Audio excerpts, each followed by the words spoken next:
Face. Ako po si Engineer Best from EcoBlock Techteam. And kasama ko po ngayon ay si Foreman Reynolds po, galing sa EPSOTO.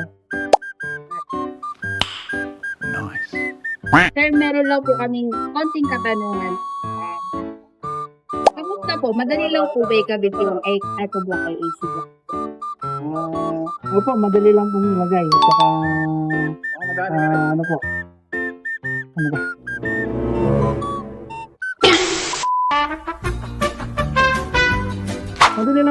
Madali lang po siyang install kaysa dun sa CHB. Ang kailangan pa, bukod sa madali siyang ilagay, mabilis pa siyang i-install. Napansin niyo po ba yung difference ng AAC sa PHB po natin? Sa yung palagi natin ginagamit. Actually po, malaki po yung pagkakaiba ng block na to sa CHB. Ito po kasi, pag nilagay mo siya, ilalagay mo lang po yung surface niya. Hindi mo na siya lalagyan ng bakal na horizontal. Dire-diretso lang po siya. Ano mo po madidescribe yung surface po ng atin sa pag-install po natin?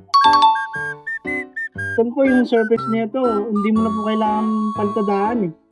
Ang kasunod pag install mo po itong block na to, ang kasunod po niya is skim coat na lang. Hindi kagaya po ng CHB na kailangan mo pa siyang palitadaan.